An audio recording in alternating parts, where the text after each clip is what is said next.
happened on Friday, where the community actually moaned. And I feel if the police went out on the day when she reported Jaden missing and went into the house, maybe, just maybe they could have found Jaden in the house. Meanwhile, Action SA Member of Parliament Darlene James says she believes that if police had searched all the apartments in the complex when the boy went missing, his life would have been saved. James says the police's inability to act swiftly ultimately resulted in Jaden's brutal death. Well, as much as we were looking for a suspect, and I think I've known for the longest time who the suspect was, but this morning it's mixed emotions because I was thinking the very person meant to protect this young boy is allegedly embroiled in this case. So it's a sad day, it's a bittersweet day for us. But I think I'm going to maintain my stance that SABC has dismally failed this child. Had they searched all the departments in that complex, I strongly and firmly believe that the life of Jaden Meek could have been spared. The Judicial Commission of Inquiry to complete its work is too long. The Commission must provide interim and final reports after 3 and 6 months respectively. The Commission will investigate allegations related to criminal syndicates' infiltration of institutions in the criminal justice system. This after the KwaZulu-Natal Police Commissioner Nhlanhla Mkhwanazi alleged that senior police officials, including the Minister Senzo Mchunu, were corrupt, had links to criminal syndicates and interfered with police operations. Taha says she supports the commission, but its delayed approach could prove costly. So I understand where the president's coming from, and I'm not opposed to a commission. I think it could have been quicker. We had a Goldstone commission. Long. It's too long. How long does it take you to call for evidence which is already there? Because Mkhwanazi says he's got the evidence, and I've got the evidence. All it needs is for a commission to procure the docket. The wrongful death lawsuit to determine a civil penalty in the police gunning down of Landani Miyeni will begin in Honolulu, Hawaii in the US later today. The first order of business will be the selection of the jury in the trial against the Honolulu City and Police Department. Miyeni's widow, Lindsay, brought the lawsuit after alleging police acted recklessly and without justification when they killed a 20-year-old South African-born husband on the night of the 14th of April 2021. Showan Bryce Peace reports. The civil procedure comes after the Honolulu City Council rejected a $1.5 million settlement in the wrongful lawsuit case last year. The decision to file suit came after the Honolulu prosecuting attorney found that the two officers who shot Landani Miyeni on that fateful night in April more than 4 years ago were justified in using deadly force, and that the officers would not face charges in the case. A council vote to settle the case late last year was cancelled, leading to the civil procedure seeking financial damages. Miyeni attorney Jim Bickerton told SABC News last year that they believed they would prevail at a jury trial and anticipated that the damages would be much higher than the initial settlement the council rejected. And finally, over 250 delegates are expected to attend the second technical meeting of the G20 Environment and Climate Sustainability Working Group, set to start in Skukuza at the Kruger National Park in Mpumalanga today. The Forestry, Fisheries and Environment Department is hosting the meeting, which will end on Friday.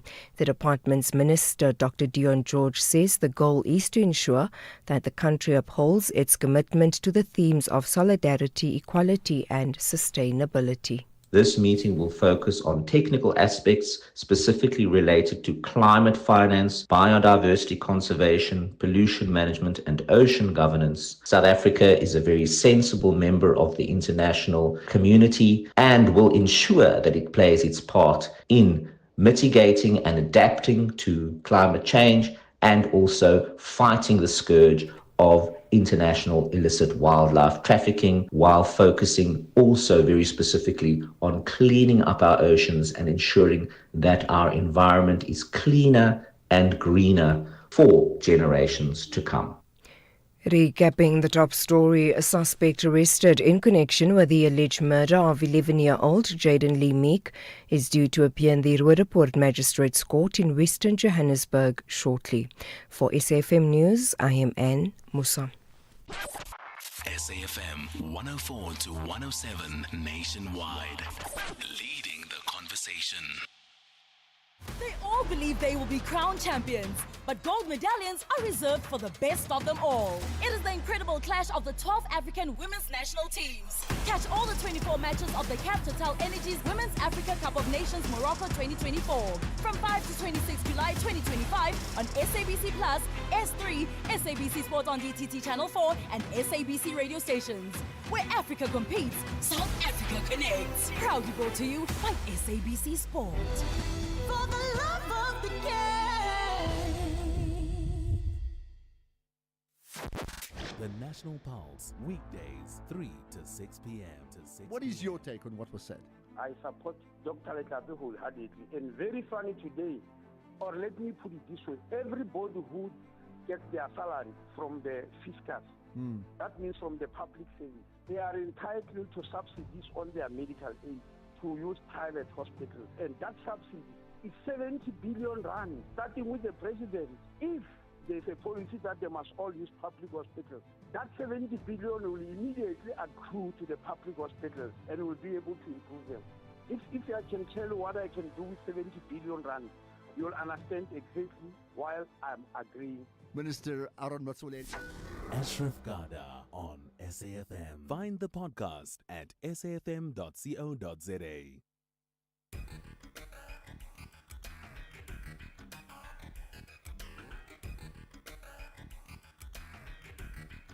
The Talking Point with Cathy Mohlahlana. Weekdays 9 a.m. till midday.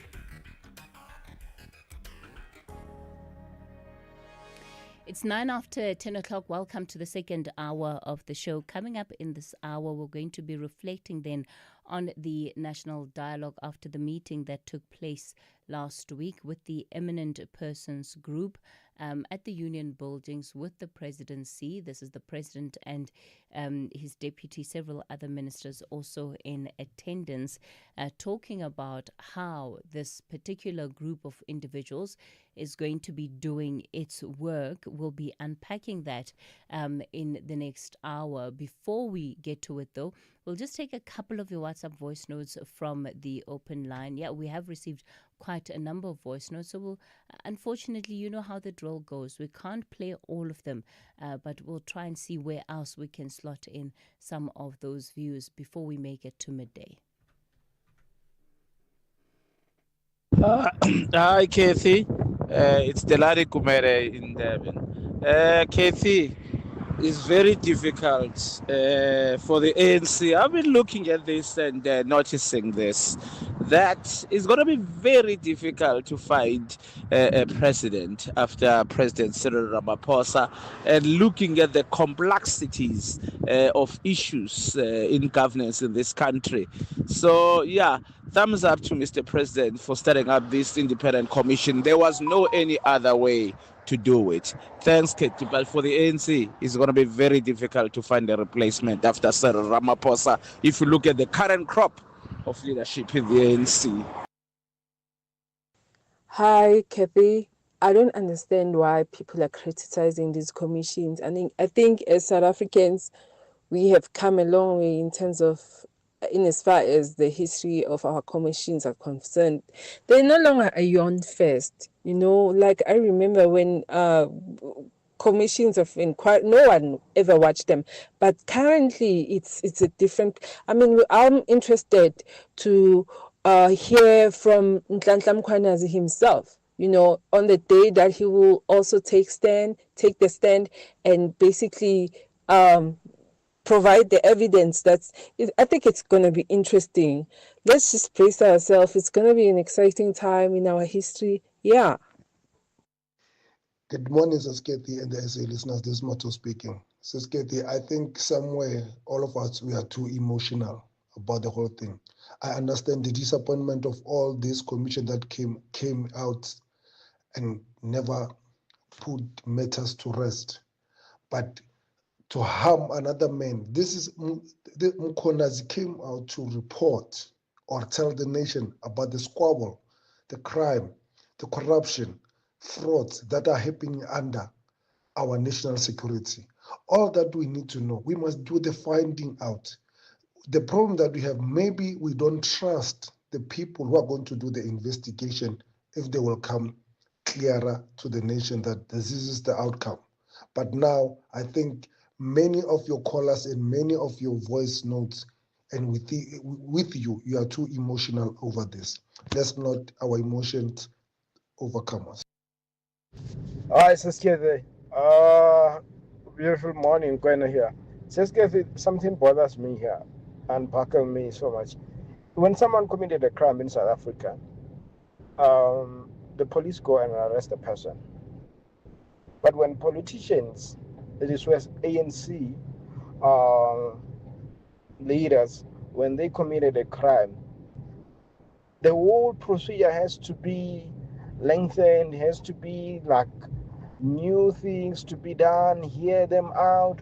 What's there to hear out if someone committed a crime? Are we not the same under the law in South Africa? Because it seems like the law saves others, and then to others they have a chance to prove themselves if they are guilty. And everyone's supposed to prove themselves that they are not guilty before the law. And that is in court. So why should there be a commission for Senzo Mkhulu? How special is this, guys?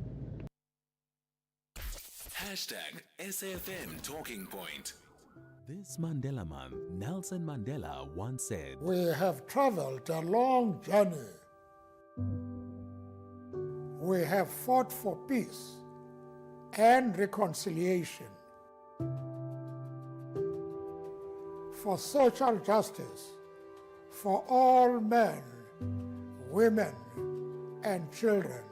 SAFM, leading the conversations that move us.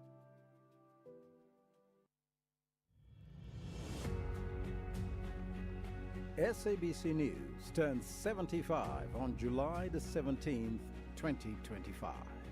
Since the dawn of democracy, SABC News has grown into your trusted source for news and current affairs, shaping our nation and the world for the past 75 years.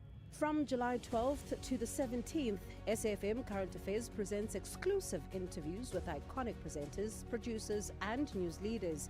We're exploring the legacy of SABC News, highlighting the voices that have defined our story. Join SAFM for a week of compelling reports and unforgettable moments.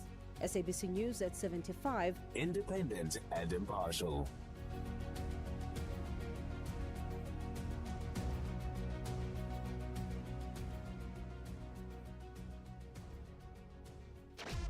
The Talking Point with Cathy Mohlahlana. Weekdays, 9 a.m. till midday.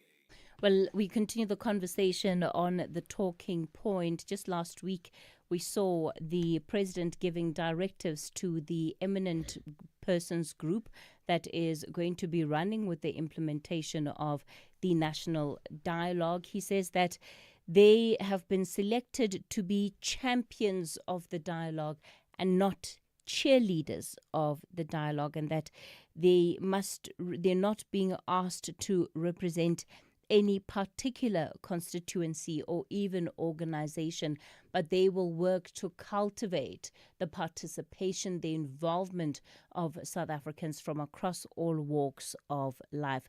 Hajra Omarji is political editor at Business Day. She joins me for this conversation. Hajra, good morning. Phone me more, because I am a product of Snooky Zigalala's SABC, and I would not be here today without him and his incredibly strong implementation of affirmative action and employment equity. Hajra, always great to hear from you, and I can see we're in for a fiery conversation. You know me well. Tselepele Magwe is a gender and social justice activist, editor at Global South Media Network. Tselepele, good morning. Good morning, Cathy. And Professor Ntsikelelo Breakfast, Acting Director at the Center for Security, Peace and Conflict Resolution at Nelson Mandela University. Professor Breakfast, good morning to you. Thank you very much for having me. So I think a good place to start would be, we have seen the broad concerns that many South Africans have raised about this national dialogue and what it is that it will accomplish. Former President Thabo Mbeki, in his letter to John Steenhuisen a few weeks ago, really detailed what the thinking behind this dialogue was. The meeting between the president and this eminent persons group also created some form of way forward, even though not fully in as far as details, but some form of way forward for what is expected out of this group. The first meeting is scheduled for the 15th of August, Hajra, and I'm curious to know from you if you believe a clear enough agenda, a clear enough vision has been set about this national dialogue, at least to bring in and to respond to some of the concerns that have been raised by South Africans around why it may not be an effective tool in understanding the state of affairs in the country right now. Look, I think a big problem we have in South Africa is that we talk at and not to each other. And I think the national dialogue hoped to present an opportunity where we talk to each other, because the majority of wealth in the country remains with white people by around 70%. The majority of the country is disenfranchised. And I don't think people voted for MK or the EFF because they believed in Jacob Zuma or Julius Malema, but because they were disenfranchised, and it was a protest vote against the ANC. We have long argued that we need a second Hodessa, and it is disappointing that the DA has decided to withdraw from the dialogue, but it is not surprising because it is DA's mandate to protect its privilege and that 70% wealth, which is still in the hands of white ownership. Now, Thabo Mbeki is the brainchild of this national dialogue, and I feel as though he should have been chairing it instead of Cyril Ramaphosa. I don't feel like Thabo Mbeki and John Steenhuisen should be fighting with each other on Twitter. Have a formal conversation, because I think knowing both of them really well, they have the best interest of the country in their hands. Another big issue we have is BEE. A few years ago, BEE transformed into broad-based Black economic empowerment. And that was to enrich communities, ensure workers had ownership. But what has resulted in that is that worker leaders and unions have become super rich to the exclusion of workers and communities. So we need a dialogue in order to find common ground on how to move South Africa forward, and whites need to check their privilege, because white people, find me a white person in South Africa, that they said they believed in apartheid or they benefited from apartheid. If you think you haven't benefited from apartheid, then go look at your savings account. Go look at the fact that you've sent your kids to private school. Go look at the fact that you've bought your kid their first flat or their first car. That is white privilege, and we are 300 years behind. On the issue of BEE, I do agree it benefits the ruling political class. But you, Cathy, as well as me, as well as all of our guests your guests on your talk show, are beneficiaries of AA and EE. So I think the dialogue's a good thing. I don't explore the outcome will be the result we want, but we have needed a second CODESA for a long time.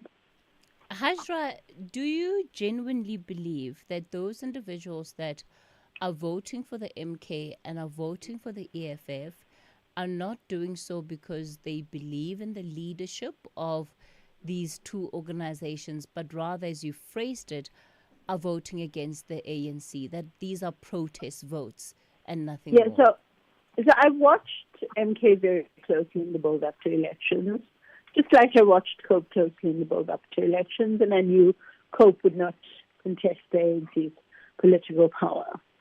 When Jacob Zuma delivered his rally in Orlando Stadium before elections, he didn't paint a picture of, I'm MK, I'm a victim, I'm Jacob Zuma, I'm a victim. He painted a picture of the disenfranchised and how the disenfranchised in South Africa, which is the vast majority, need to be empowered. And from what I understand, after that Orlando rally, a lot of African countries gave MK money because in South Africa, with our laws, with our government, it still favors the privileged. Perhaps we should all move back to the township, and the townships would improve a lot better than us living in the suburbs. But we certainly need a serious intervention, because if the GNU fails, we hand the country to MK, and we could be another Zimbabwe. So, Lopeli, let me bring you in here to share some of just perhaps your own reflections on this national dialogue. Again, we're less than a month off, or just about a month away from its first public meeting that is scheduled to take place. Do you think that we, as the public, now have any more answers around how it's going to be doing its work than before? I definitely do not think we have any more answers than we had a week ago or a month ago. I think a lot of the same concerns are still being risen, and they're very valid concerns in terms of the national dialogue, particularly because we know that we have a great constitution. We have a great Bill of Rights. In fact, it's renowned across the world for having the best constitution. Yet we still remain in the most unjust and unequal society in the entire world. Nowhere in the world will you find a bigger difference between the rich and the poor than you will in South Africa. So it does speak to an issue, not particularly at a legislative point, but at an implementation point on the ground. And yes, engagement, we can never knock engagement, because it is important to engage people on the issues that affect them and the challenges that affect them in their society and in their communities, you know. However, it is also very much important to take note of the fact that we have been bad at implementation. Our systems, our structures have not legitimately done well in implementing these structures that are supposed to address our issues, that are supposed to transform our society. And therefore, we need to take this opportunity to look at why that is such an issue. I think there's even the saga with the police commissioners is also proving to be a point of implementation at the highest level is also seriously failing. And this just trickles down into our system. It trickles down through our systems into our society at the ground, and it impacts us immensely. So I think we definitely need to look at how all of these are playing in terms of how all of these are basically influencing each other to create all of this disenfranchisement, especially in our society of today. We are more than 30 years after freedom, and yet we still have the majority of the wealth remaining in the hands of the white minorities of the nation. The majority of the nation is still rampantly disenfranchised. So I think we also need to very much bring up what we are doing at the core of transformation, at the core of nation building in the society. We cannot just spew these terms for giggles. You know, we need to be serious about what it means in terms of what we will be doing, in terms of how we will be actioning all of these solutions to our challenges, you know. I think we also need to consider the fact that we are very new into our democracy, and apartheid went on for years and basically decades, and we need to be very much aware of the fact that during the apartheid era, the system was intentional in its mandate in breaking down the identities and placing people of color in a particular position in their society. And in order to further its mandate, they created the system brick by brick and were ferocious in upholding it. They were ferocious in its implementation. Yet us, in our post-apartheid era, I feel we have not been ferocious in redressing these issues. We have not been ferocious in nation building or identity building. We have not been adamant enough in really redressing the challenges of our society, stemming from where they come from. Let me bring in Professor Breakfast. Prof, with so much ambiguity then still surrounding how this dialogue is going to unfold, what is it that you think this eminent persons group need and can start doing almost immediately to start bringing a bit of clarity to their process? First of all, I don't think as a country we need to frame a discourse to uncover what our problems are. We have a lot of policy documents, the National Development Plan, this and that, blah, blah, blah. So, I mean, seriously, do we need to frame a new discourse now to uncover the truth about the security threats which are posing a danger to the economy? We know that we've got threats like inequality, poverty, unemployment. We've got problems like gender-based violence. We've got this a divide between the haves and also the have-nots. So I don't support this idea of a discourse that needs to be framed.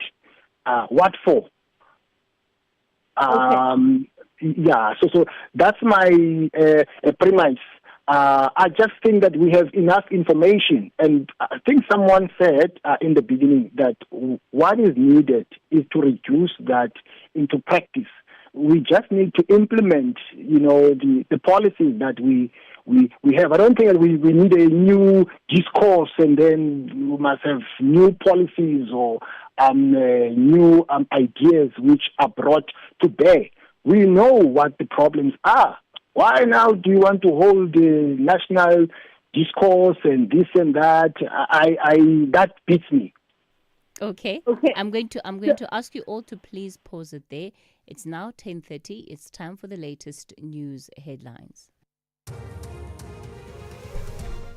Thank you, Cathy. On the news headlines on SAFM, I am Ondalambana, and a very good morning.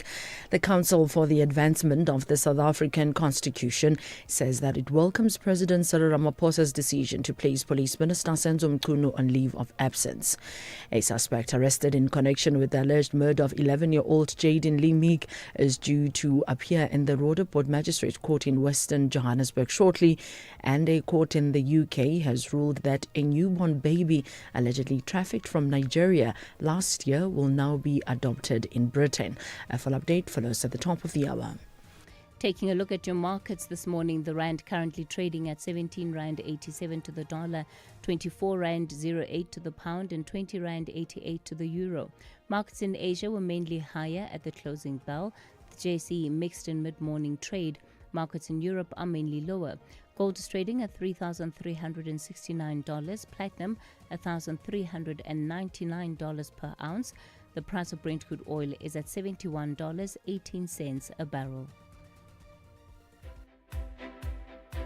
Join us for this year's fundraiser, Jazz for Young People concert at the National School of the Arts on the 26th of July. This unique event, perfect for families, is a powerful celebration of youth, creativity, and community spirit. So bring the whole family to enjoy a wonderful day of world-class jazz curated by Zoe Mudicha, featuring the Parktown Girls Band, Tshwane School of Music, The Real DJ Zandi, Kutlotaro Jazz Band, and many others. Tickets are just 80 Rand and 50 Rand for kids under 12 via Quicket. Jazz for Young People is proudly brought to you by Standard Bank Joy of Jazz.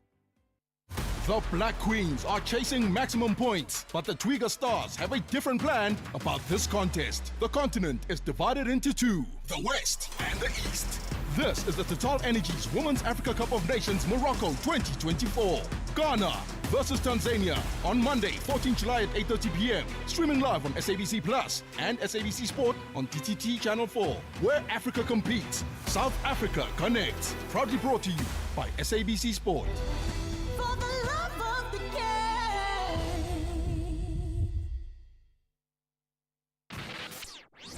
The Talking Point with Cathy Mohlahlana. Weekdays, 9 a.m. till midday.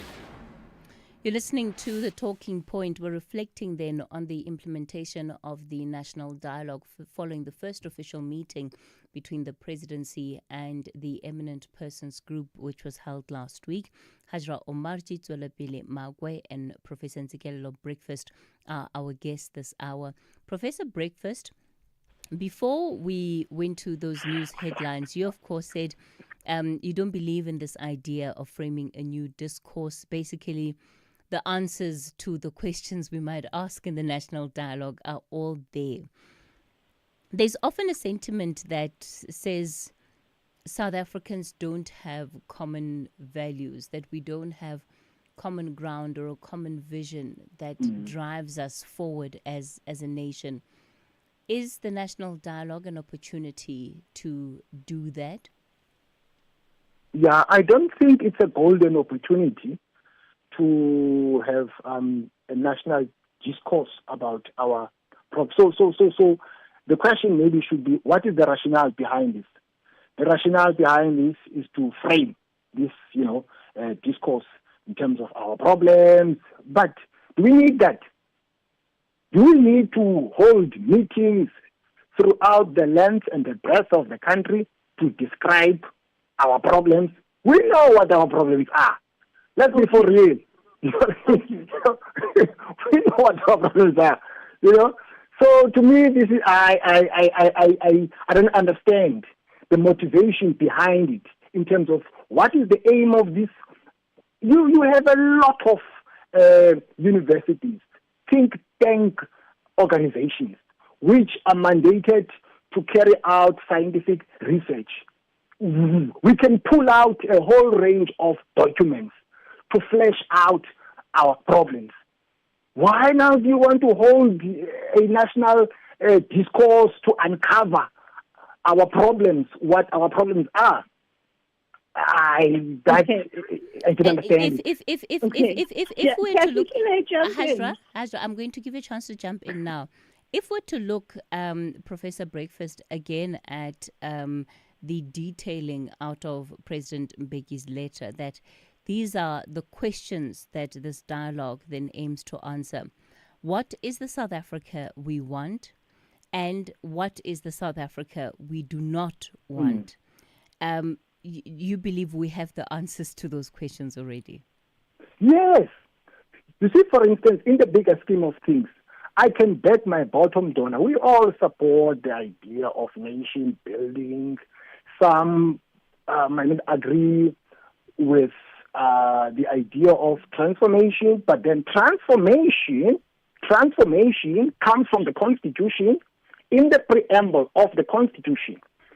So we have a constitutional duty to promote transformation. It's only the new discourse now to debate is BBBE appropriate, yes or no, because that is also in line with Section 9 of the Constitution.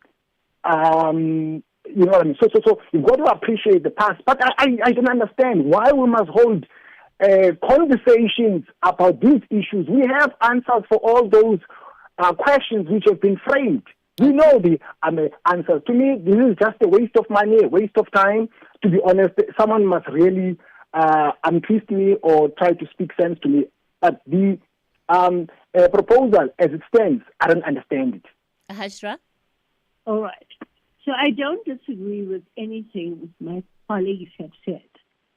Bar one thing, we talk at each other and not to each other.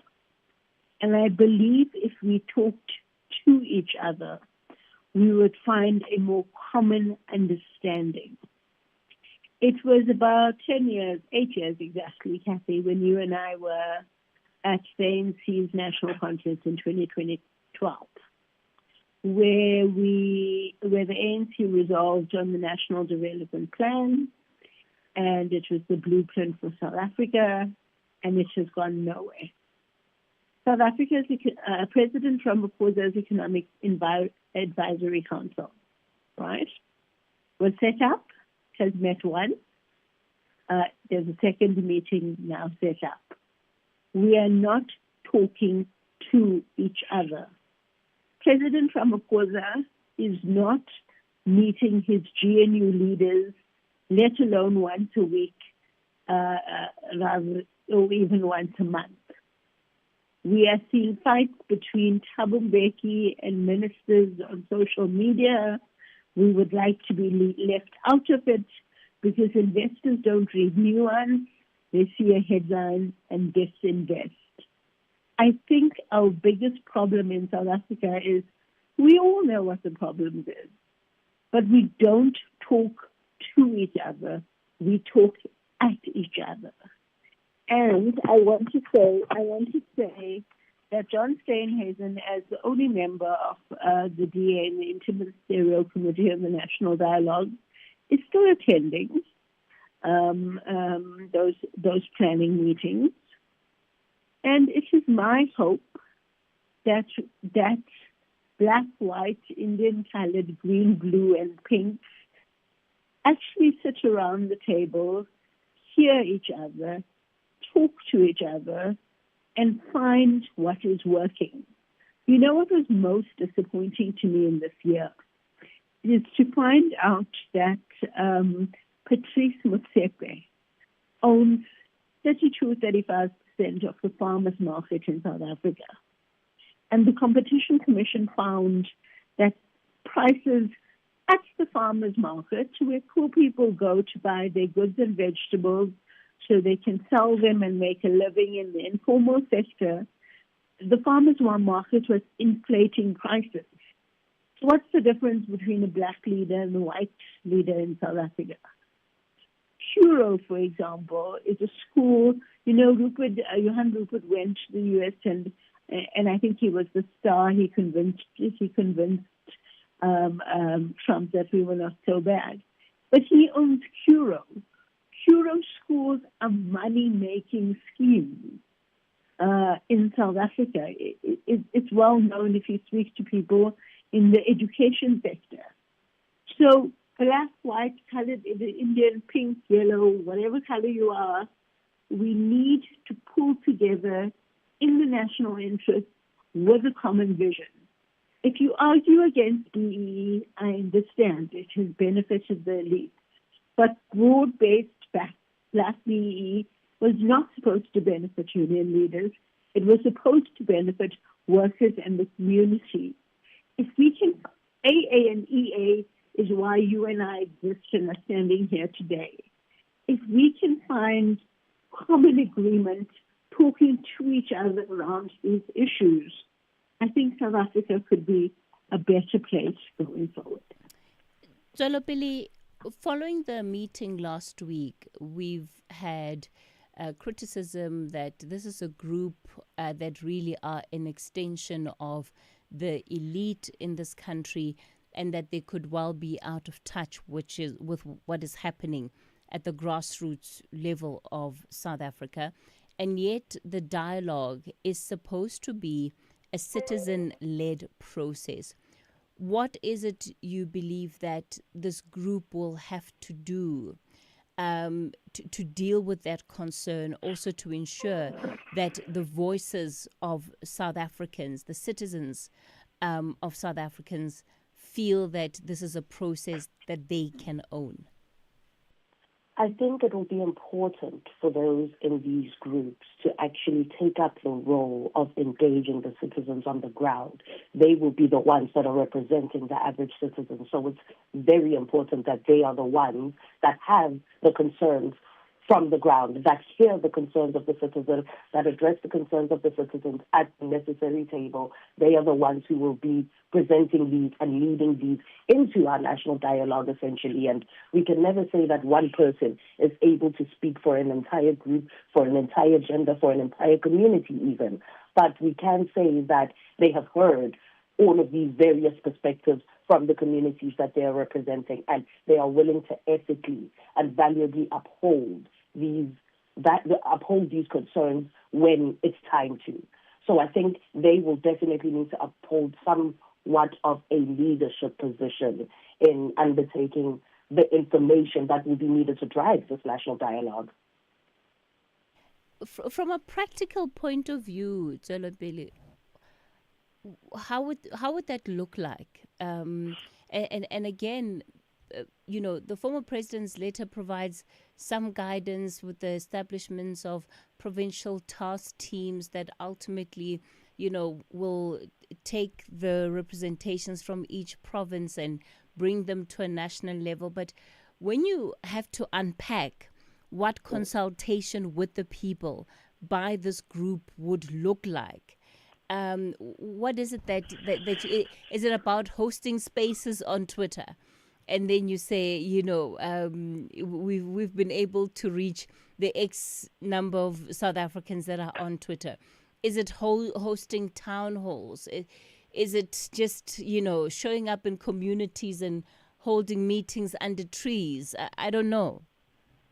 Well, Cathy, I believe it's all of the above. I believe that in every sector of our society, you're going to engage different people in different manners, and it will be necessary for you to engage some digitally. Obviously, the digital divide is there, and there's not everybody who's going to be able to. However, it's also alleviating the distance aspect of engaging people. And that's what's important about even engaging through social media, such as Twitters and such as TikToks, to understand what the people are saying just far and near, as well as being able to engage them on the ground. And engaging them on the ground doesn't mean you go to the obvious people, you go to the head of the institution or the head of the school. It also means you engage the student representatives. It means you engage the members of the church, not just the leadership of the church. It means you engage the average people on the streets and the average people in community halls and the average people that essentially foster this community and essentially comprise of this community. What are they saying their needs are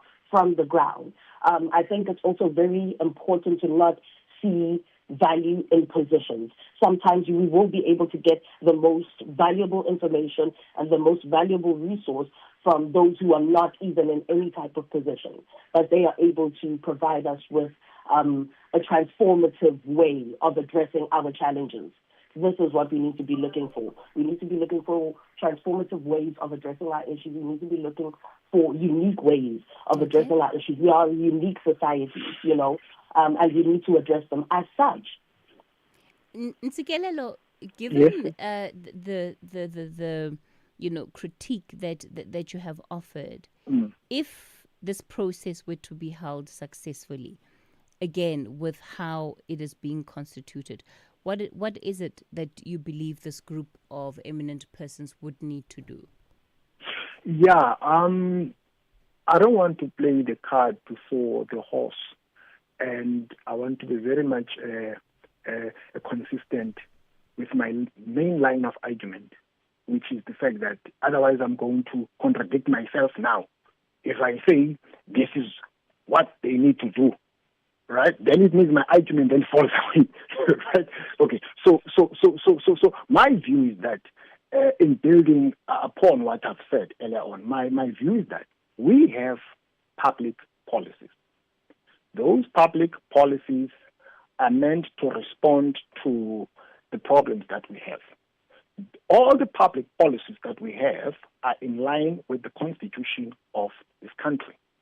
All those public policies are a byproduct of public participation. Maybe I'm opening a can of worms now because Hashra was saying that we don't talk to each other, we talk past each other. But we've spoken to each other. That's why we have those policies. Why must we talk again to each other? We've spoken to each other. We have those policies. Why not implement them and then get the job done? Don't use my name in vain. Don't use my name in vain.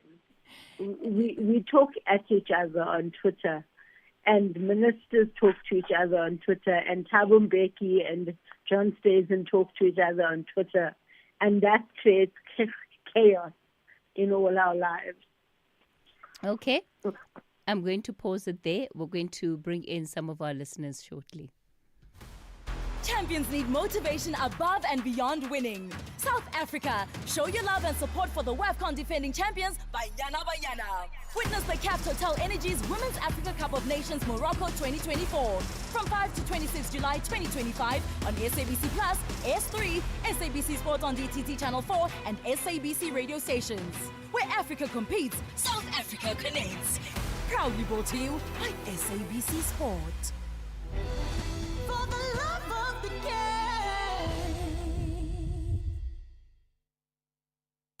Hashtag SAFM Talking Point. All right, let me go to the phone lines. Lefoko, you're in Joburton. Good morning. Morning, Cathy. I agree with the professor there. This is useless. And the national dialogue has started with or without Ramaphosa. I mean, if you look, for example, what Dudula is doing with this immigration issue, it's been, I don't know how many times South Africans have to speak about this immigration issue. And even the Spaza shop situation, he absolutely did nothing about it, Ramaphosa. That was a national dialogue where people were saying this is happening. He was supposed to do something and he did nothing. So for me, Cathy, if you can't call on people like Bo Siakol, can you imagine Siakol is you asking him, is it a good thing that people are not being allowed to enter hospital? He doesn't know what the law is, probably. So for me, Cathy, this thing is a waste of time. And I know immigration is not going to be spoken about. I know the death penalty is not going to be spoken about. So these people, might have, Ramaphosa, wasting our money, should have just taken all the people that make calls to your show, to all the talk shows around the country, and then come up with a conclusive report. Because we are talking about the same thing every day. Immigration, death penalty, unemployment. What more does he want? Lefoko, these individuals are not necessarily supposed to be experts per se on every matter, but they're ambassadors. They're the faces. They're the champions. That means that they use their public influence and prowess to talk about why it's important for the country to participate in the dialogue. Then it should be free. It shouldn't be for 7 million. They shouldn't be paid for this thing. They should do it as ambassadors for free. You are not going to tell me, Cathy, that we don't know we have an immigration problem in this country. If it's not number one on the list, what are we talking about? Okay. Lefoko in Joburton, they're concerned that it might not address some of the pressing issues that the country is dealing with. Mandla, you're in Cape Town. Good morning. Yes, Cathy, good morning. Cathy, this is a waste of our money and our time. This thing is just for ANC to save their face, for the failures that they've done. John Steinhaven is right, 100% correct. Thabo Mbeki, the reason is behind this. He's one of the people that will campaign for the ANC. So he wanted a tool to campaign. We have a national planning commission. Ramaphosa was the chairman of that commission in some other years back. And they came up with a national development plan. Where is that plan now? Remember Zuma. Zuma, when he was asked about the failures of the ANC government, his answer was, no, we didn't have a plan. But now we have a plan. We have a plan now. What happened to that plan?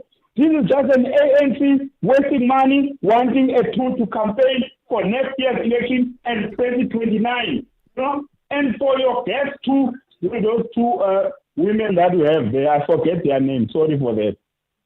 They keep on saying, white people this, white people that. We have poor whites in this country. Poor white.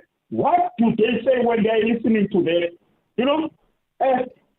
A Mercedes-Benz has shut down in the Eastern Cape.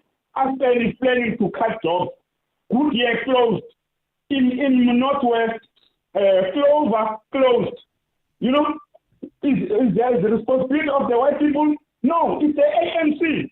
And we've got a low-hanging fruit, which is the township economy, taken over by Somalians, Pakistani, Bangladeshi, and these people there, Ethiopians. You know, those are the low-hanging fruits that should benefit poor black people. And in the early 2000s, there was a talk of a basic income grant. The ANC, we didn't want to listen to people about the basic income grant. They said, no, it will make people lazy. You know, basic income grant should have taken black people out of poverty. So your two guests there must not lie to us, man. We are not children. Okay, Manda, thanks for that view. Touching on the basic income grant, I think that would be a really good talking point for a national dialogue. I wonder if we're going to get a list of things to be discussed. KG, you're in Bloom. Good morning. Thank you so much for taking my call. I'm just wondering when is the time going to arrive where we're going to get tired of talking. We dialogued back in 1994, KC. We dialogued at CODESA 1 and 2, and what followed after CODESA, that led to the first democratic elections. We dialogued. That is why there was elections, and there was a plan. It was called the Reconstruction and Development Plan that was put in place to try to assist us to move, forward. Subsequent to that, there was there was a lot of everything. I agree 100% with what Professor Breakfast is saying. We know what our issues are. We cannot fool ourselves, Cathy, and suggest that we need to go and gather somewhere in Sandton Convention Center with a lot of fancy people where we are going to discuss and suddenly miraculously discover for the first time that Transnet has been hollowed out and dissipated. The post office, Dinel, Sasol, all these other industries that used to provide decent and very good employment to people, and that used to be the backbone of the economy for our country. Yeah. We cannot lie to ourselves and say, as we speak right now, we don't know that the new Transnet, the new post office, the new ESCOM is water, and I suspect AXA. We cannot say we don't know that a lot of money is being wasted by people who show up at construction sites and demand chunks of that money, for doing nothing. In the process, we have to spend, instead of spending 100 rand, we must spend 300 rand for a project. We cannot fool ourselves and say we don't know the problems. Why do we need to go and sit and rediscover ourselves instead of just getting on with it? Work hard, stop stealing, stop wasting money. If IKG committed an offense, I must be treated. It will take us a very long time, Casey, to move to the level of developed countries. I will just make a very simple example. Okay, KG, I need you to wrap it up. Thank you, Casey. Okay, KG, we're going to have to leave it there. Nkandla, you in KZN, good morning. Good morning, my sister KG. Katie. Hey, sorry. I agree with Mandla, the previous caller. Hey, and one of your guests, he says, we know our problems. We've got everything. It's just that the same people who don't want to implement the solutions that we've already got, they want to come up with, say, we must have a national dialogue. He must tell us what happened in 1985 in exile when he goes to complain about his share dividend, and then all of a sudden he says he understands because these are business people, they know what they are doing. That's why the national dialogue must start. Because they can't come up with some letters and say, this is what we must speak about. While we've got so many things that have been spoken about, so many people, intellectuals. The land is ours. Peter Detroit, MC billionaires. All those things are the results of why we are here. These people, they've stolen a lot. They've stolen a lot from us.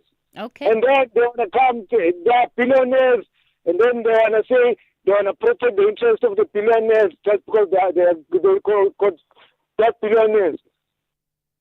All right, Nhlanhla, we're going to leave it there. Okay, Hajra, there's about a month left. What do you think can and should be done to try and get more South Africans to buy into this idea? Hello, Hajra? All right, not sure what's happening there. It seems like we've lost Hajra's line. We'll try to get her back up. Jalopeli, I'm going to ask you the same question. Okay, apologies for that. Just a bit of an issue with our line there. Hajra, I understand you're on air now. Okay, so as a final word, I agree with you. Why do we need to go to the Sandton Convention Center if not because somebody was getting a tender? Let's have this national dialogue under a tree. We're all South Africans. Let's go to Freedom Park. I'm sure we can negotiate Freedom Park for free, number one.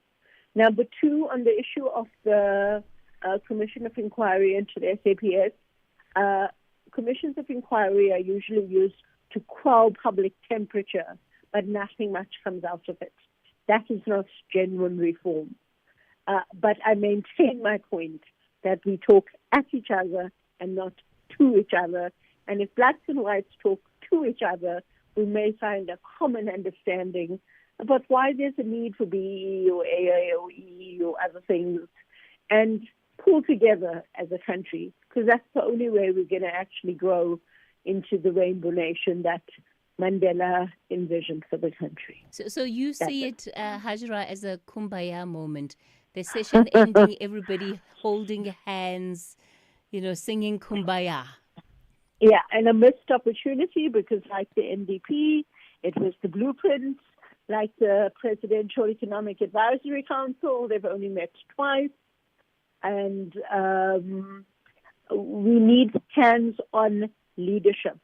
That's what President Ramaphosa promised to be, to drive the bus, to be the CEO, not knowing what the right thing is to do, but only doing it when the damage is done. Jalopeli? Yes, Cathy. What do you think needs to be done between now and the 15th of August when the first national convention will be held to win over South Africans who still are very skeptical, as you've heard? And they are right to be skeptical, and they are right to say we have had enough, conversations and dialogues. They are right to say, the issues have been lined out. But I do think it will be extremely important. We have an array of issues. It will be important to hone down on what will be focused on and how it will be focused upon. Because we can discuss the narratives and the issues around our challenges and our social impediments all day, but if we don't discuss how we are addressing them, if they are being addressed, and the accountability of how we actually implement these structures, then it's going to be completely pointless. It's going to be, as people say, just another conversation. All right, we're going to leave it there. Professor Breakfast has had to jump off because he's scheduled for another interview. Thank you all for your contributions to that conversation. It's now 11 o'clock, time for your latest news update.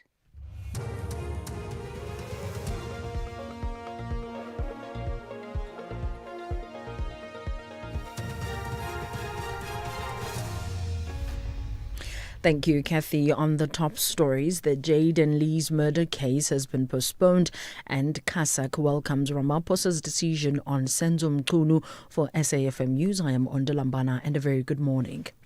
The case of the suspect arrested in connection with the alleged murder of 11-year-old Jaden Meek has been postponed to Friday in the Roodepoort Magistrates Court in Western Johannesburg. Tiffany Nicole Meek is the boy's mother. The boy was reported missing by his mother on Tuesday, May the 12th, and he was found the next morning half naked and unconscious on the staircase of the complex in which he lived. He was declared dead shortly after arriving at Discovery Hospital. June Phillip is a community leader in Vleerhof. The community is devastated by the alleged perpetrator that was arrested on Friday. The community is very sad because we as a community supported the mother and the family, and apparently the mother was arrested on Friday. So the community is really sad and devastated, especially the community of Vleerhof. The wounds were opened on Friday where the community actually moaned. And I feel if the police went out on the day when she reported Jaden missing and went into the house, maybe, just maybe they could have found Jaden in the house. A court in the UK has ruled that a newborn baby allegedly trafficked from Nigeria last year will now be adopted in Britain. The practice of baby farming is well known in West Africa. Nigerian authorities have shut down at least 200 illegal baby factories in the last 5 years. Some contained young girls who'd been kidnapped, raped and forced to give birth repeatedly. The BBC's Sanchia Berg has the details. On the 6th of July last year, police arrested a Nigerian woman on suspicion of trafficking as she arrived at Gatwick Airport with a baby girl after a month in her home country. The woman lives in the UK with her family. She had told English doctors she was pregnant, but scans and tests before her trip showed that wasn't true. She presented Lee's family court with photos and videos that she said proved she'd given birth. The judge found those had been faked. Phone messages suggested she had bought the baby. The little girl was taken into foster care on arrival in Britain, and a judge has decided she will now be adopted here. The Israeli military has blamed what it calls a technical error for an airstrike in Gaza. 10 people, including 6 children, are reported to have been killed. Eyewitnesses say a drone fired a missile at a crowd queuing with empty jerry cans next to a water tanker in the Al Nusayrat refugee camp. The BBC's Yolanda Nell has the details. As the US and regional mediators have continued to push for a new 60-day ceasefire and hostage release deal, there have been more deadly Israeli attacks in Gaza. Verified footage from one day ago showed children among those killed after an Israeli missile strike on a water collection point in the center of the strip. The Israeli military said a technical error caused its munition to fall dozens of meters from its intended target. Hours later, a bomb hit a Gaza City market, with a prominent doctor among those killed. Last night, Israel's Prime Minister questioned polls indicating that most Israelis supported a ceasefire deal. And back home, the Council for the Advancement of South African Constitution says that it welcomes President Cyril Ramaphosa's decision to place Police Minister Senzo Mchunu on leave of absence. Ramaphosa made the announcement in his address to the nation last night. He also announced the appointment of a judicial inquiry to probe wide-ranging allegations, including criminal syndicates, infiltration of institutions in the criminal justice system. This follows KwaZulu-Natal Police Commissioner Nhlanhla Mkhwanazi made the allegations a week ago. Meanwhile, members of the Umkhonto weSizwe party in Gauteng have started to gather at the Beyers Naudé Square in the Johannesburg city centre ahead of their march in defence of the vulnerable in the country. This follows Mkhwanazi's allegations. The party is also calling for a total shutdown of the province this Friday and plans to march to the union buildings in Pretoria. Gauteng MK party spokesperson is Abel Dow. We all know that with the advent of the GNU, basically South Africa is on their own. I think after the explosive revelations by Lieutenant General Mkhwanazi, it has unfortunately confirmed what we've always believed, that this country has been given over not only to white capital for its interests, but also to criminal elements and syndicates that are operating with impunity in this country. And we believe that there is absolutely no one who will do anything except that the people. We are calling on people of Gauteng to come out in their numbers to literally make sure that they demand nothing less than justice and accountability. Recapping the top story, the case of the suspect arrested in connection with the alleged murder of 11-year-old Jaden Meek has been postponed to Friday in the Rotterport Magistrate Court in Western Johannesburg. I'm on Lambana for SAFM News Headlines at 11:30. SAFM 104 to 107 nationwide. Leading the conversation.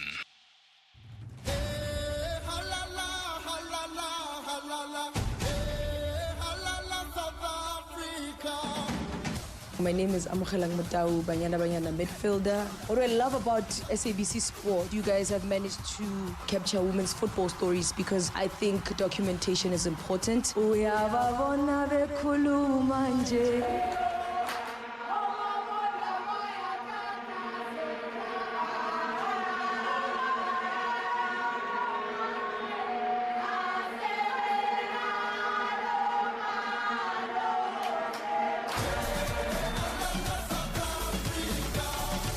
Proudly brought to you by SABC Sport. Night Talk with Oliver Dixon. When leaders need to account, we call on them. When society needs to debate, reflect, and advance, we're here to have the conversation. Join me, Oliver Dixon, on Night Talk every Monday to Thursday from 10 to 12 midnight.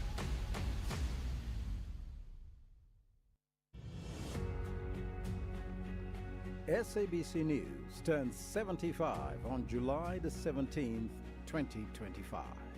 Since the dawn of democracy, SABC News has grown into your trusted source for news and current affairs, shaping our nation and the world for the past 75 years.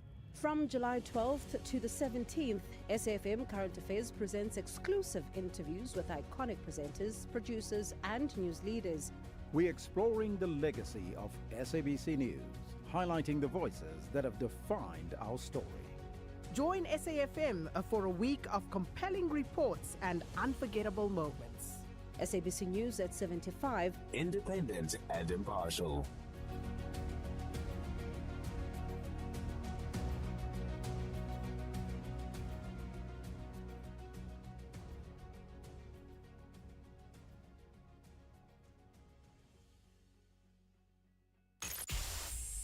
The Talking Point with Cathy Mohlahlana. Weekdays, 9 a.m. till midday. Let's have the conversation. WhatsApp voice notes on 0614 104 107. Hi, Cathy. Cathy, I usually don't agree with Mr. Nzigelelo breakfast at some of the issues, but today I have to side with him, resonate with him. There's a saying that says talk is cheap.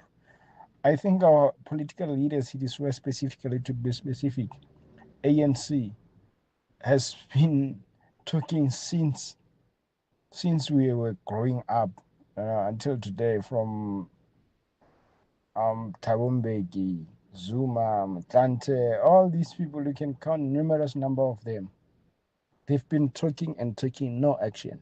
I think this is the other thing that pushed people like Mr. Ntanda Mkhwanazi to go publicly and speak, because the nation will back him up, because them inside, they'll just say we will enforce this thing, but at the end of the day, nothing is being done about anything to the ANC. Thank you, Gwenna. Morning, I was Cathy, to your crew there, and morning to our guest and everyone else who's listening. I was Cathy, I just think that this call for a national dialogue, it is essentially to nullify and, void our democratic system, because we have systems in place. When we elect a president, we elect a president based on what they are telling us, the manifesto they are presenting to us. Now, this group of eminent individuals, it is a reduction of exactly that, our perfectly working democratic systems. Because, why would you take a group of individuals to represent the masses? Because that is essentially what is happening. Cathy, morning. This is Mzwandlen in Gqeberha. Hey, my sister, why don't you call this thing what it is, man? I mean, this is just a constant shifting of the goalpost. So, public consultations, one, in order to achieve what? And number two, the consultation to tell us what we already know needs to happen. And three, who's going to implement those resolutions and findings? I mean, so what? So before we get to consultations, why don't we assess where are we now and what should have been implemented? Public policies, as the doctor is saying there, and so forth. So why now are you going to overload the same system with the same sets of things just expressed differently? I mean, our time must not be wasted here. Cathy Mohlahlana on SAFM. The Black Queens are chasing maximum points, but the Twiga Stars have a different plan about this contest. The continent is divided into two, the West and the East. This is the Total Energies Women's Africa Cup of Nations Morocco 2024. Ghana versus Tanzania on Monday, 14 July at 8:30 p.m. Streaming live on SABC Plus and SABC Sport on TTT Channel 4. Where Africa competes, South Africa connects. Proudly brought to you by SABC Sport.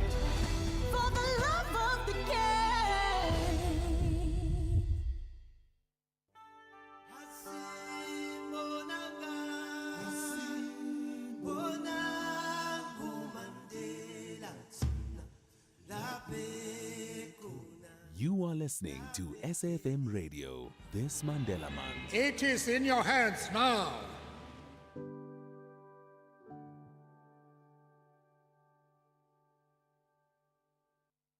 With the ever-changing financial landscape, it can be difficult to make sense of all the moves at times. Join me, Jimmy Moyaha, on the SAFM Market Update with MoneyWeb, Mondays to Thursdays, 6 to 7 p.m, as we break down the key market trends, top financial stories, and smart investment insights, all in one place. It's everything you need to stay financially informed and ahead of the curve. The Talking Point with Cathy Mohlahlana. Weekdays, 9 a.m. till midday. You're listening to The Talking Point. Welcome to the third and final hour of the show this morning. So our last conversation for this hour is going to be looking at freedom of speech versus company culture and the line that exists where this is concerned. And it's in relation to a story. Recently, a Labour Court judgment in Giwusa Abubutelezi versus AEL Mining Services Limited and others. And it really is such an important case when it comes to looking at the use of what can often be found as vulgar language within the workplace. I'm going to invite our guests for this hour. Nombuso Ndlovu is an industrial relations consultant at Strategy Labour Solutions. Nombuso, good morning. Good morning, how are you? Well, thanks. And Mpumelelo Zikalala is a legal analyst. Mpumelelo, good morning to you. Good morning to you, and also good morning to your listeners. So, Mpumelelo, because you have to leave us just at 11:30, I'll give you the first chance to go here. Let's talk about this case, and perhaps because you're the legal person, I'll give you the opportunity to summarize accurately so, Mpumelelo, what exactly happened in this matter. I might take liberties that are not part of what the court actually said. Yeah. Actually, it was the application of what should be or what rights are afforded to us as members of the public, especially when you come to the workplace. Now, generally put, you have certain things which are applicable to you in terms of the Constitution, in terms of freedom of speech. But you must know and understand that once you go into a workplace, those particular liberties may be reduced a bit, because you also have to be in alignment with what your employer is actually saying, and then your allegiance changes a bit to say we are now fixated on what the employer is going to say rather than the freedom of speech that you would have enjoyed. So if there's a brand which is linked to SAFM, that's exactly what you must do and say. You can't say anything else which is contrary to it, because the brand also pays your monthly salary at the end of the day, despite the fact that there's a general rule that you can say whatever that you want to say on one condition, that is actually the truth, and there's nothing which is fabricated on that. So that was basically what the court was trying to emphasize on. And if we look at this particular case, right, you have this employee that had been dismissed effectively for using foul language. It was in front of other staff members, and it was found that even though his dismissal may have been fair, the process that had been followed had been flawed, which is why the court ultimately awarded compensation in his favor. So, in as far as the limitations of those rights then go, Mpumelelo, what are they? Because yes, different sectors, different industries have their own rules, but I said at the opening of the show that if this rule were to apply to a newsroom, you would have half the journalists being kicked out. Now, I'm not giving away our secrets here, guys, but and it's even worse, I'm told, where print journalists are concerned, and in print newsrooms, that, an explicitive is what is used after every other and the in between. You can fill in the missing words for yourself. How do we deal with that as individuals? Because it's something that comes up ever so often. I think it must be separated, and the context is very important here. Now, if I'm going to be with colleagues within the office, and then I use a type of language and we have a general understanding that that's the language that we use, then it may be regarded as being acceptable. Acceptable in the sense that to whom it is communicated to, that person is not offended, probably because 90% of the time it's not going to be directed to them, or the strong language is not going to be directed to them. And if it is, they also understand the type of relationship that exists between the parties being the employees themselves.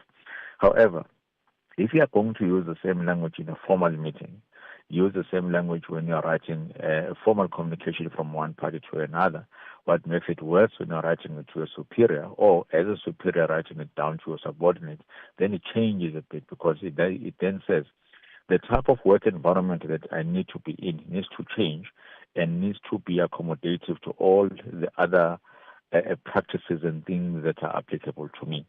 So if they are not going to do that, and I'm not going to have the valid protection which I require, then I might have a problem. But the second part of that inquiry then says this: whenever a disciplinary process is taking place, two things are looked at. It's a substantive compliance or substantive correctness, and then the other one is the procedural one.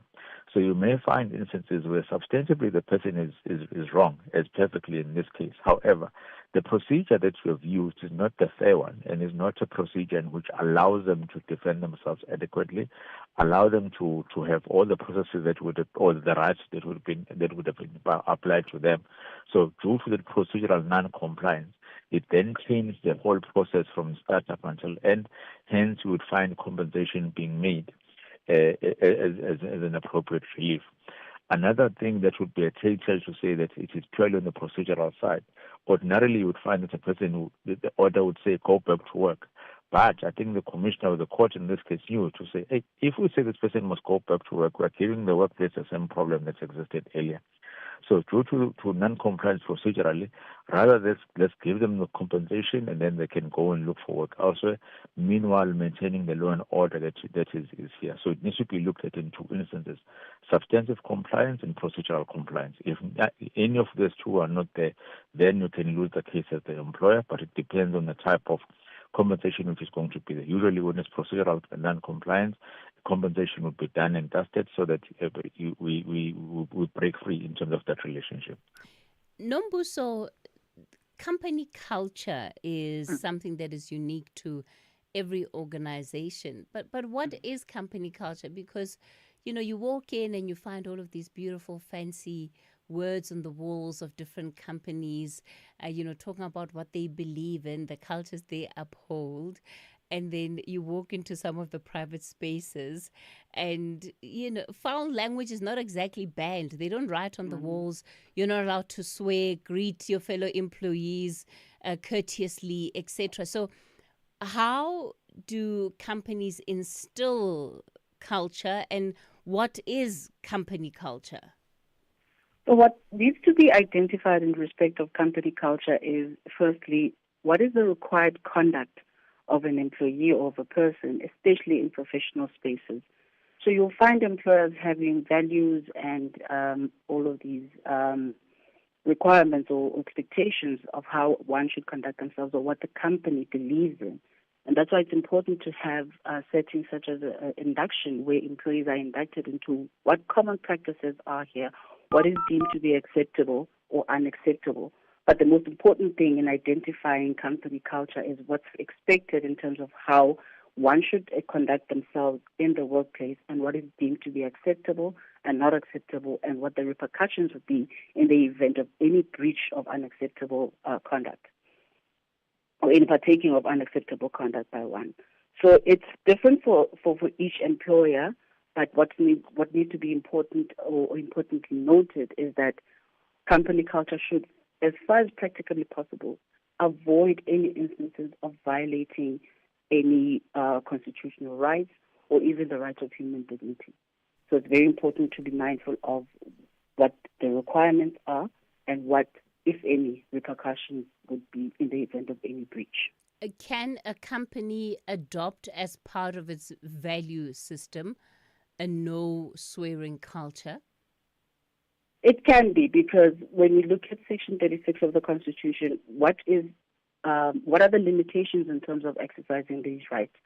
The one I've just mentioned, which is the right to human dignity, is that if it is not acceptable in a professional setting for one to use vulgar language, it then must be in either a documented code of conduct, which would be adhered to by everyone, which would be a company code of conduct, that is then communicated to all staff to say, in as much as we have a freedom of expression or freedom of speech, we need to be mindful of the fact that such is not acceptable in our culture or in our company, and these are the tolerance policies or these are the actions that can be taken against you in the event of a breach. Now, looking at the case of the Pelezi, there was clearly a process in place in that such is not acceptable, and that is why it was deemed that substantively it was fair for him to be dismissed because he breached a rule which was deemed to be also not only offensive but disrespectful and went as far as making the workplace or the work environment or working relationship intolerable. Often, Mpumelelo, when people are using vulgar language, yes, sometimes it might be just in the ordinary course of conversation, but sometimes it's an expression of anger, of complaining, of maybe raising an issue, and can often come out in a heated moment. Does that assist in terms of providing justifications? So if I use the F word, I'm going to use a terrible example here. But, we have some lifts at the SABC that haven't been working for a while. So for some time we had to use the stairs before we moved studios. So if I'm complaining about the stairs and I'm like, these effing lifts and nothing in this place works. Yeah. I get taken to a DC. Would I be able to justifiably argue around my frustration and what led to my using that word? It can, but it's a much better argument to then come back and say, can you please show me what harm was suffered by the SABC in my statement? It's a different story when you say that to other colleagues, to a potential client, to a guest that is there, compared to when you are complaining about the logistical or operational issues that are taking place, basically complaining to no one other than the lift that doesn't work itself. So what you must look at, and what even the proceedings would look at, either at a tribunal or maybe at court, is to say what harm was suffered by another individual or the brand reputation which was suffered within that particular entity. Let's look at whether there's a rule that applies that says there should be no swearing. Let's look whether there's a rule what does the rule say in terms of the manner in which clients should be treated, the professional manner in which a person should behave in. And that's what we are going to charge you with and say, by saying all those words which are not supposed to be stated within the work environment, you then broke the professional conduct that we are supposed to subscribe to as a professional individual. when did you do it? On this particular date with this individual, and it was within the professional setting and not a setting in which I'm alone in the lift and I'm simply complaining to myself. So if you look and check the harm which has been suffered, it is only then you can come back and say, can I be able to forgive this person, or is it something which is unforgivable and I have to make sure that they are punished nonetheless? What you can do, though, if you want to state the frustration in which you have endured, is when you are mitigating against the sentence or the sanction that you may get, you can state those things and say, please look at the context in which I stated those words in. I was highly frustrated. This is the work stress that I was in. This is the home stress in which I was in. It is not in my true nature to behave in this manner. It was due to circumstances beyond my control, and I'm truly sorry and remorseful of the process that has taken place. And what can then be able to assist you if you don't waste the tribunal's time by denying everything and simply admitting? Then it says, I'm not going to deny something that actually took place, but I'm going to give you a much better picture of what led me to thinking and to acting in that particular manner. Maybe you'd find mercy and do not go for the jugular in terms of firing me. So in trying to explain perhaps why you have used that language, you're saying it's always better to be remorseful than to not just simply say or acknowledge that, yes, I did use those words. Because what you are then doing is providing the context. So what I'm trying to say is, obviously you are going to be charged. There are two things that you can do once you've been charged. You can say, I want to defend. I'm going to deny that this incident ever took place. If there's evidence that says the evidence is there that it took place and you don't want to deny it, and then you're going to say to the tribunal, I'm not going to waste time in which you need to prove that an incident took place. I'm going to admit it. However, I'm going to provide you further explanation as to why it led me to state all those things, and also emphasize that there was no harm which was suffered by the actual or the employer, or come back and say there's no rule that says we mustn't swear alone. But when it comes to the professional conduct that I'm in, or maybe that I did not behave in a manner in which I ought to have behaved in, I'm going to provide a justification of what led me to that. And that justification must lead to me not being given a sanction of being dismissed, but it can lead to me being given maybe a suspended a sanction, or maybe be given a fine, depending on the type and context of the collective agreement that exists within that employment place. Mm. Nombuso, would this apply? Do the rules apply just to when you are in the office, or can they be applied when you're outside the office too? Yes, I know that you're governed by the same code of conduct, but I'm just thinking about events like end-of-year parties or social gatherings that people have outside of work, where things are a lot more informal, a lot more casual, and, you know, there may be one or two drinks involved. To what extent can one take behaviors in those settings and bring them back to the office as official complaints? It goes back to the type of setting that we're in. So in as much as it is a casual setting, but is it still a professional setting in that it's still a work function? If it is a work function, then you're still bound by the rules and regulations that have been put in place. As if there's a conduct that requires you to act or conduct yourself in a specific manner or avoid certain utterances, certain language, then you're still bound by that even outside of a working environment, if it's still a professional setting and that it's still within the employment relationship, irrespective of the fact that it's not happening specifically in the office. So as much as it may be acknowledged by the person that, okay, I had taken, it was out of context, or it was and then as a response of anger, what needs to be mindful about remorse is that as was said by my little colleague, that what harm is being suffered by that. So is the employer able to then come back to the relationship with the employee who had conducted themselves in this manner? Because the employer cannot be expected to then keep looking over their shoulder to say, what happens in the event that we now at an international function? It's a casual function, but it's still within the professional bounds. So harm in terms of what is suffered and looking at the environment in which one is in, we still need to abide by the rules, especially if it's specified in the code of conduct or the disciplinary code or the policies that exist, that you are not limited to the professional setting in respect of the office space. It must be also remembered that as a representative of the company, you do at times represent the company even outside of your of a professional setting or outside of a restrictive office space. That is why you'll find at times employees being charged with bringing the company into disrepute because of how they conducted themselves outside of that. Okay. I'd love to hear from you. What have been some of your experiences with this issue in the workplace, and how have you dealt with it? Maybe somebody used offensive language in a conversation with you, and you were offended by it. There are other people who simply don't mind. But what have been your general experiences when it comes to our conversation? I'll take your calls on 086 000 2032 on the WhatsApp voice note line 0614 104 107. On the news headlines, the mother of 11-year-old Jaden Meek has been charged with murder. Tiffany Nicole Meek was arrested on Friday.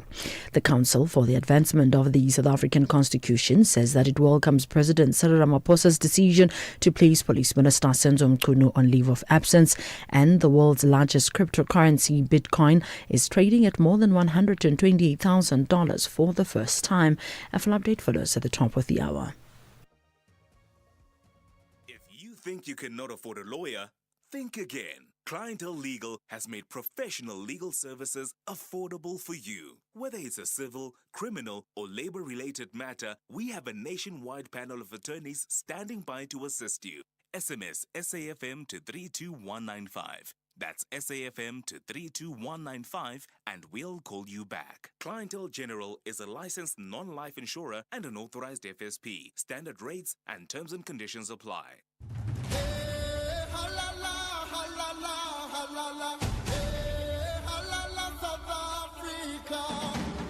My name is Autobiography, midfielder. What I love about SABC Sport, you guys have managed to capture women's football stories, because I think documentation is important.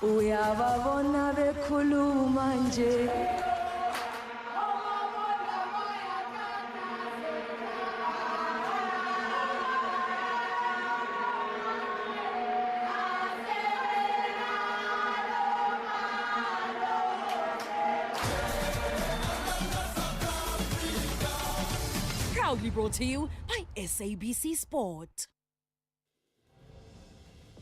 SAFM supports a litter-free South Africa. Play your part in keeping our surroundings and environment clean. SAFM, leading the conversation.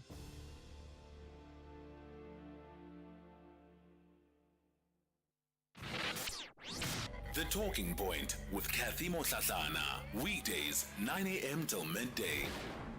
All right, we're looking at some of the offences that are that take place within workplaces and focusing on foul language, in particular using vulgar language in the workplace, and some of the implications of what that might be. 086 000 2032 is the number to dial. On the WhatsApp voice note line 0614 104 107. Nombuso, before I take the questions and contributions of our listeners, as an employee,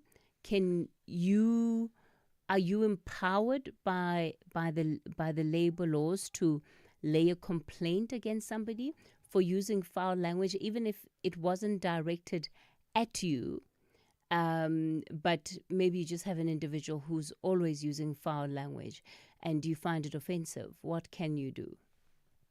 The starting point is within the workspace itself. So when you have policies in place, one can lodge a formal grievance to HR or senior management to say, I am offended by this person's conduct. I find it unprofessional. And then the person can either be called into action if it is found, if there's sufficient evidence to find that this person has misconducted themselves. Otherwise, in a grievance setting, it is an opportunity for both parties to then exchange dialogue and arrive at a consensus, being guided by the internal proceedings. So the likes of HR and the likes of senior management getting involved. Employees are empowered in that there are such settings, or should be, if there aren't any, when employees have an opportunity to express how they feel without fear of any victimization through a formal grievance process. One of our listeners says, "Yo, Cathy, if you want to hear vulgar language, go underground in the mines, especially night shift. Every Monday, our supervisor will be like, 'Good evening, guys. How was the weekend? And how good was the ... Then we all know it has started until morning when we knock off." And that's coming from the supervisor. So very much setting the tone there. Zola, you're in Bloem. Good morning. Cathy, and good morning to your guest. Cathy, with my previous employer, it was about the image of the company. Whatever that you say in the premises and outside the company, the image of the company comes first. There were people that taken disciplinary hearing for using vulgar language, wearing the company's uniform. Some were even taken to a hearing, having engaged in physical fighting at the station in the company uniform. So what was important is the company image. And also, we don't have everything in the code of conduct, but the common law. There are common law offenses, which you know as an individual that if I use the F word, it's wrong. So even if it's not covered by the disciplinary code and procedure, you ought to have known that what you are saying or doing was wrong. Thank you, Kate. Okay, Zola, thanks for that example. So it just means that if you're prone to using foul language, then you have to be careful all the time, especially when on and off duty, if you are using and wearing branded company uniform. Somebody else says, "Cathy, I was working for a certain company, and I'd like to state that I was insulted by ex-colleagues, not once and not twice, but multiple times. The management did nothing, and I had to resign in May due to an unhealthy working environment. What can I do, please, to get help? Because I suffered a mental breakdown." That's Mabisa Litlohonolo Bernard in Vicksburg. Nombuso, do you have advice? Well, it'll also depend on whether or not there was any intervention when upon reporting the matter.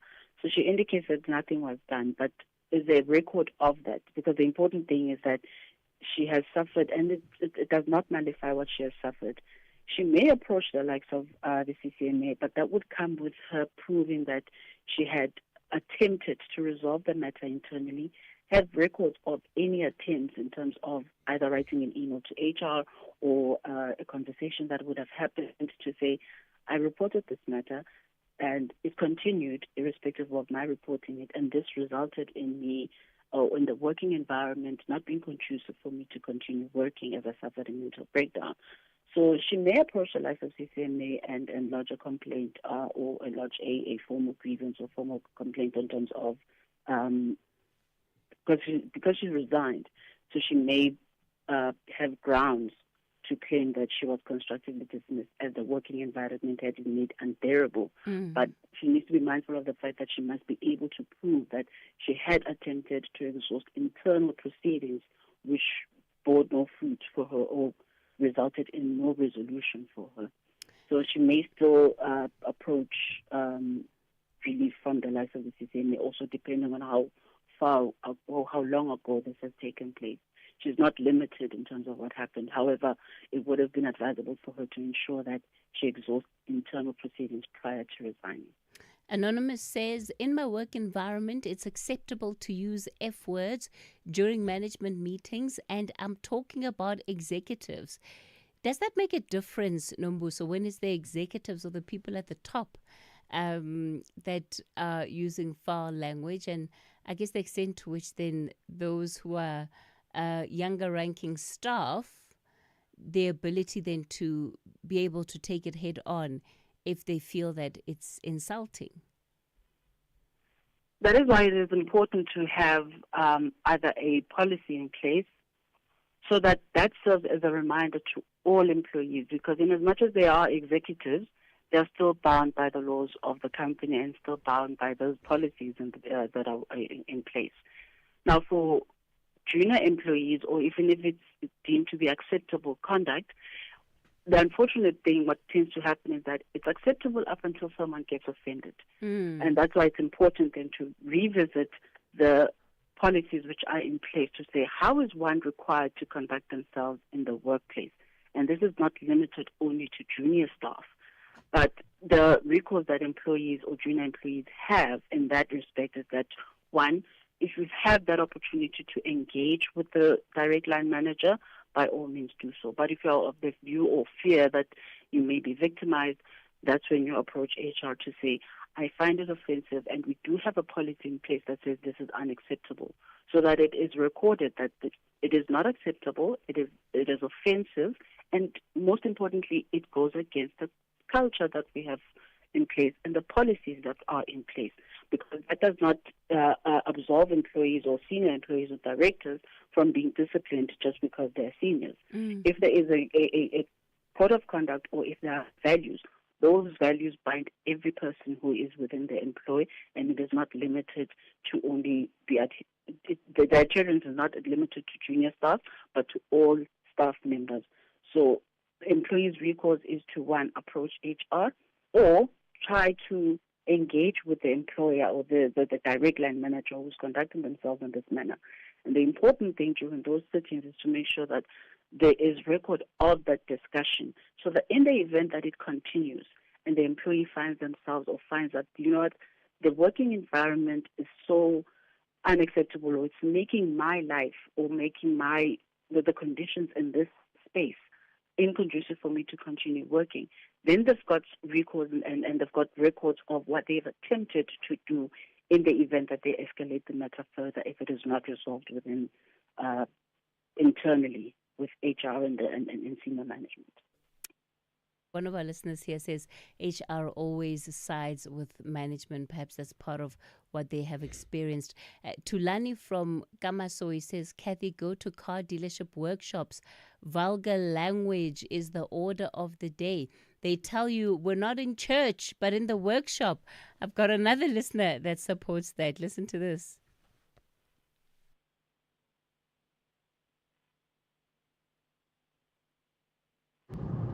Hi, Cathy, and your panel. This is a very interesting topic. You are speaking to Frank. I'm a technician in an automotive sector. You can go anywhere in the world, or say in a country, or just anywhere where you find mechanics and stuff. The language there is just vulgar, and it's just uncontrollable. That's just how they talk, and I've noticed how so many mechanics, they don't know how to talk to even customers, to differentiate, to say, now I'm talking to a customer, I'm not talking to my colleague, because the language in the workshop is just swearing the whole day. When I started as an apprentice, I found it so difficult to adjust to that. But yeah, that's just what the language is about in the workshops. Are there other people that have similar experiences? Workshops being one of the culprits, it seems, as industries of foul language. When it comes to to people that are rendering services, Nombuso, I think that can get quite tricky, because if you're a customer, look, I guess, maybe if you're bringing your car, you don't have much of a choice, because how else are you going to get home? But it still doesn't mean that you must be subjected to, all sorts of language that you're just like, oh, how did I end up here? I mean, it's not to everyone's taste, the use of vulgar language, and the technician is quite right in that in some instances or spaces such as those, it is actually considered to be normal language. Now we've got the code of good practice on prevention and elimination of harassment in the workplace, because even such conduct may be deemed as harassment, especially if it's displayed to someone who shows that this is unwelcomed. Imagine now saying this to a customer, or speaking to a customer in that manner. That is why it's important for employees to be mindful of how they conduct themselves, because even outside, or even if it is considered to be common culture or common practice within the workplace, we need to be mindful, especially service providers, as to how we conduct ourselves towards customers, because they will come back and either say, I do not appreciate how I was serviced. And it would not necessarily speak to the product itself, but speak to the manner in which the customer was spoken to. So it may go as far as being considered as a harassment if the use of vulgar language is so perpetuated and acceptable. So that's why it's very important for employees to be mindful of, and even employers as well, of what is tolerable and what harm gets suffered, because the harm is not only limited internally, especially if you're a service provider, it goes and it extends to your customers that you service or your clients that you service. How will it suffer, or how will it affect your brand? What harm will you suffer in the event that one customer complains about how they were serviced? Because the thing about customer complaints is that they will complain about a service, and not specifically what was done on their vehicle in the example of a motor industry, but how they were spoken to or how one conducted themselves in their absence or in their presence. So it's very, very important for employers and employees to be mindful of not only internal proceedings or internal code of conduct, but conduct such as the code of good practice, because that kind of language or that kind of feel may extend to it being identified as harassment in the workplace, or a customer feeling harassed. Pat in Katlehong, I'm squeezing you in here. Good morning. Yeah, Cathy, as a parting shot, you must really congratulate your listeners anyway. After all the shenanigans which have been happening in our country, they haven't resorted to any vulgar word. But in our private space, really, what we are seeing here, we get so frustrated and then we resort to the vulgar word. Are you swearing a lot in your home, Pat? Were you watching the TV last night and watching the president and just... Especially when I'm in my bathroom, really. I really swear anyway about the shenanigans. Who are you swearing at in the bathroom, Pat?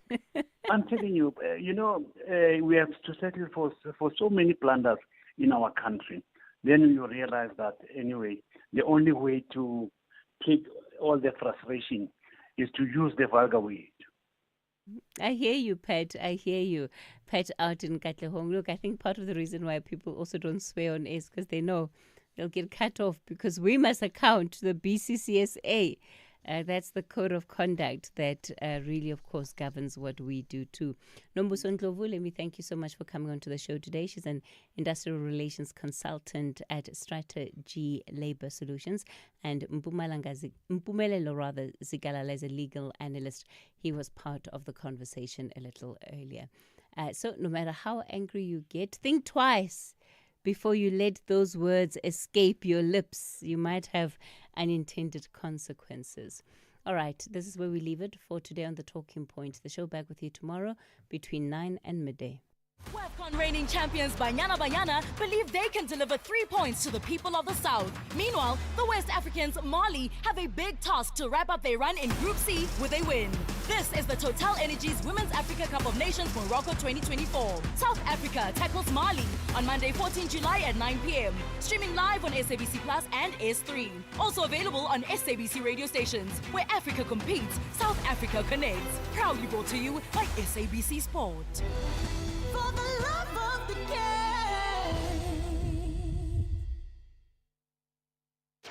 Cathy Mohlahlana on SAFM. SFM's award-winning drama department presents another episode of the book, A Testament of Hope, the autobiography of Dr. Sam Motswenyane. Please note that the views expressed in this book are not that of the station. Listeners' discretion is advised.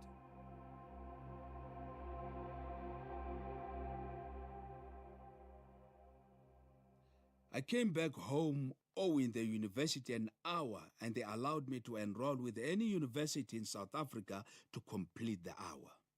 I subsequently enrolled with UNISA for mathematics calculus, and when I had done enough to show that in fact I had done the hour, I wrote to the university and they later gave me my certificate.